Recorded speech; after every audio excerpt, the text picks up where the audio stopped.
On va parler ce matin de la compagnie de théâtre, le Théâtre CRI. Et j'ai avec moi la directrice artistique et un metteur en scène comédien. Pour partager avec nous, il s'agit de Guylaine Rivard et Christian Ouellette. Bienvenue à l'émission. Merci. Ça fait plaisir. Écoutez, avant de commencer, là, je veux. Le Théâtre CRI, ça existe depuis 15 ans. Oui, C'est qui a fondé ça, puis pourquoi ça a été mis en place? oui. Bon, ben, ça a été fondé par moi-même, Guylaine Rivard et Serge Potvin, qui, au départ, on arrivait tout juste de Montréal, puis on avait envie de fonder un centre de recherche pour permettre aux comédiens de venir faire soit du perfectionnement, tout ça. Donc, en 97, ça a été le départ de cette aventure. Parce que CRI, c'est ça que ça veut dire, c'est Centre de Centre de recherche en recherche interprétation. oui, oui. Puis en même temps, CRI, ça inspire un hurlement. Oui, Fait- exactement. Inspiré un peu d'Antonin Artaud, qui est un théoricien du théâtre qui m'a assez impressionnée quand j'ai fait la découverte d'Antonin Artaud, puis aussi comédien, un acteur.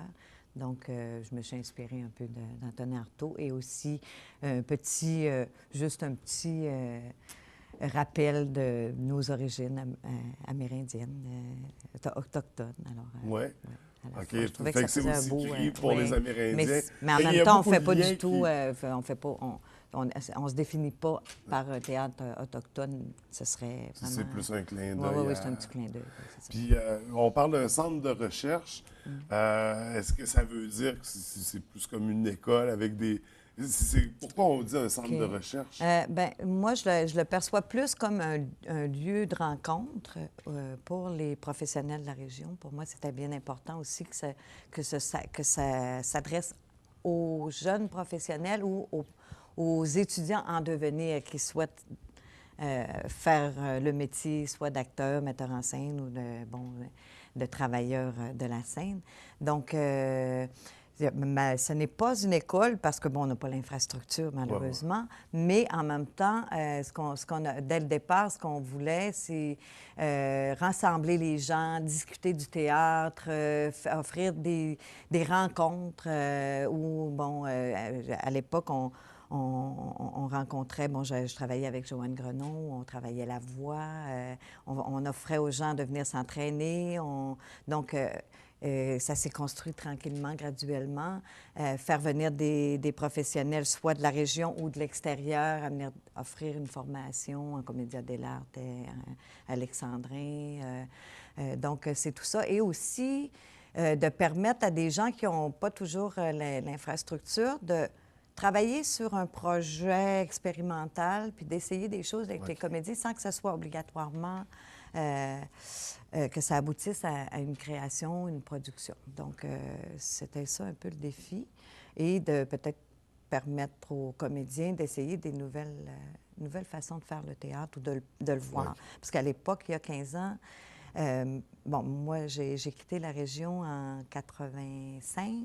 Et quand j'ai quitté ce que je déplorais, c'est que on n'arrivait pas à travailler comme acteur si on n'avait pas de contrat. Mais je trouvais ça malheureux. Je me disais, mais on devrait toujours se tenir en forme ou pas seulement s'entraîner dans notre salon, mais d'avoir un lieu où on peut partager avec Ouais, d'autres les acteurs, sportifs puis ont des lire centres des de textes sport, de théâtre. Fait Donc, avoir un lieu pour les gens je du trouvais que théâtre c'était aussi. essentiel de ne pas être là chez nous à attendre le téléphone. Il y a quelque chose que je trouvais regrettable.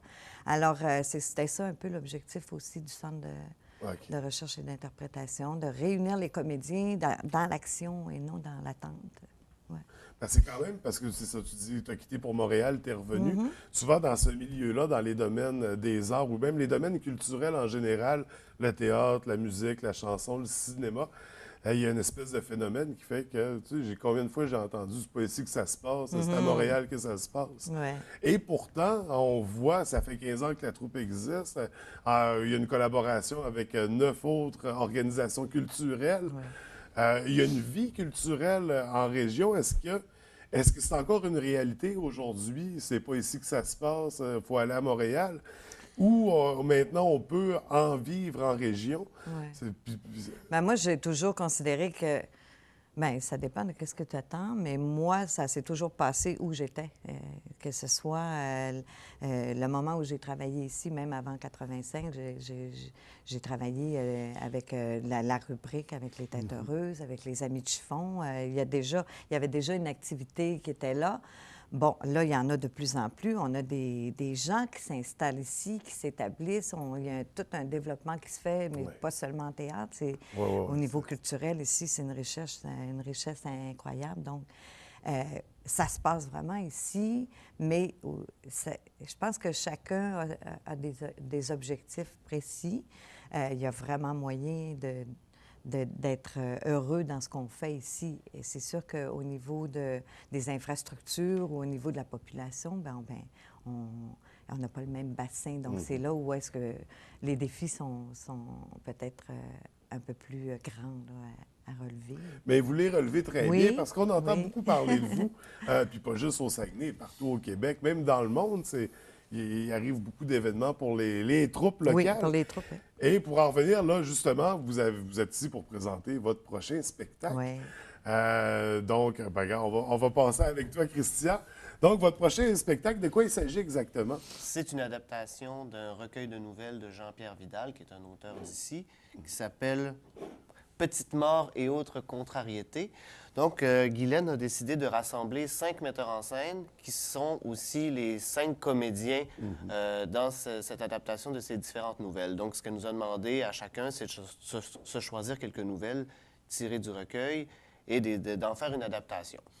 Et là, l'adaptation, c'est pas nécessairement de transformer la courte histoire. Souvent, des nouvelles, c'est ça, c'est des petites histoires avec un petit punch à la fin. Ou des fois, c'est comme une espèce de petit poème avec une fin surprenante.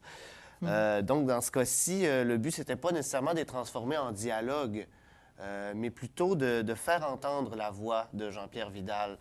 C'est-à-dire de soit montrer ce qu'on nous raconte ou de raconter ce qui est écrit. Mais pas nécessairement... Découvrez l'accueil chaleureux des gens de Rivière-et-Québec. Étant donné qu'on est 5 metteurs en scène différents, ça a donné différents univers aussi, tout dépendant des nouvelles. Bon, on a différentes histoires, différentes situations aussi. Donc, à chaque fois, ça crée... ça crée des surprises, ça crée des univers différents. C'est jamais la même affaire, donc le spectateur ne s'ennuie pas parce que, du moins on l'espère, parce que c'est jamais le même truc tout du long.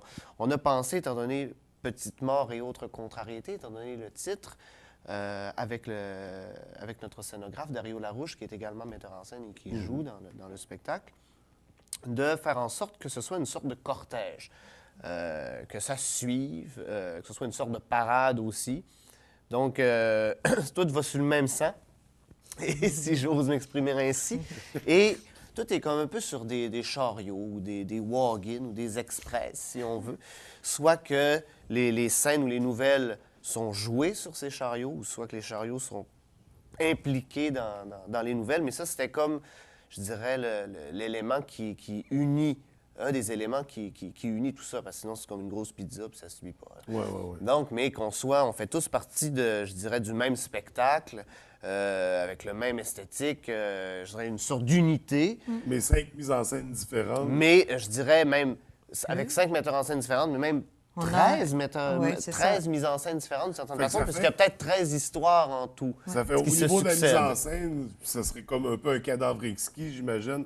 Pas pour la structure de l'histoire, mais plus l'interprétation, la vision de la chose. Oui, c'est ça, exactement. Ça change d'une scène à l'autre. C'est comme un petit train qui se suit. Là. Mais c'est pas improvisé comme le cadavre ici. Donc, c'est très travaillé. Il y a eu beaucoup aussi de consultations entre nous. OK. Alors, oui, c'est ça, c'est que en même temps, il y a vraiment comme l'essence de chacun, tu sais, qu'on retrouve d'un tableau à l'autre, j'ai l'impression. Mais je comprends ce que vous voulez dire dans la façon dont elles se succèdent. Exactement. Que des fois, tu fais, c'est étonnant. Tu sais. C'est étonnant. Ça transforme, j'imagine. Fait que c'est quand même particulier, là. Je dirais c'est un délire théâtral à quelque part. Oui, un délire structuré, mais un délire tout de même. Puis ce qui fait aussi que Donc, on n'est pas dans le tragique ou dans la mort gothique, cimetière, charnière, cercueil. Là. Donc, tu sais, les petites morts, ça peut être aussi bien des déconvenues quotidiennes que le gars qui prend sa retraite, puis que là, son soir de party, il décide, qu'il dit à ses collègues qu'est-ce qu'il pense de la job, puis qu'est-ce qu'il pense d'eux autres.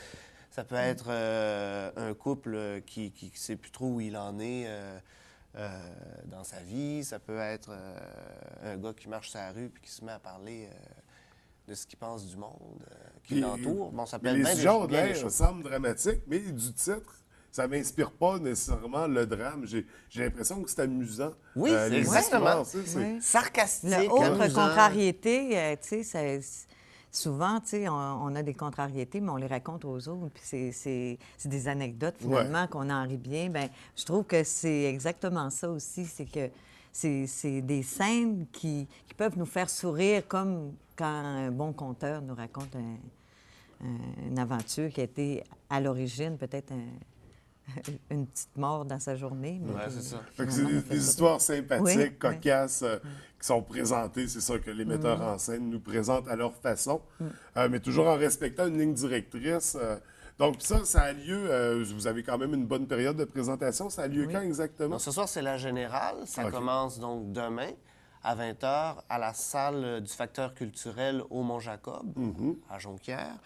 Et ça continue jusqu'au 9 jusqu'au décembre. 9 décembre. Donc, le dimanche, c'est à 14h, mais sinon, c'est à 20h. 20 heures, c'est ça. OK. Et les billets sont au coût de?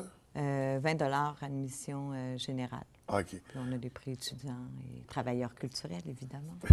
Donc, peut-être on demande de dire aussi qui sont les autres metteurs en scène. Oui, Oui. bien justement, j'allais en venir parce qu'on parlait de 5 metteurs en scène invités, c'est ça? Oui. De qui il s'agit exactement? On a parlé de Dario Larouche tout à l'heure. Ouais. Il y a aussi Émilie Gilbert-Gagnon. Il y a Guylaine Rivard, ici présente. Éric Chalifour. Éric Chalifour. Et voilà, puis d'autres concepteurs aussi. Et Christian Ouellette. Ouais, Évidemment. Je vais m'oublier. Et les metteurs en scène sont comédiens À la aussi. fois, oui, Donc, c'est Oui, ça. voilà. Alexandre Nadeau à la conception d'éclairage. Patrice Leblanc au son, conception sonore.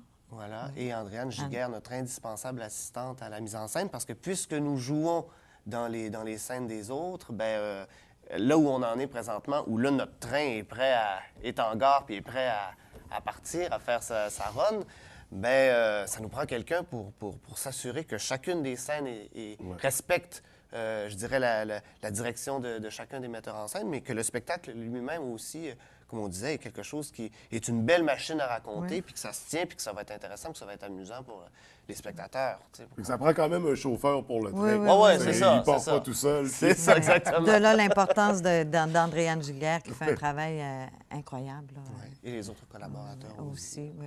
Ben, écoutez, ça a l'air vraiment passionnant comme Oui. pièce. Si les gens veulent plus d'informations, autant pour la pièce que pour le Théâtre Cri en général, est-ce que vous avez un site Internet, un Oui, Facebook? Théâtre Cri à commercial... non, attendez. www.théâtrecri.com.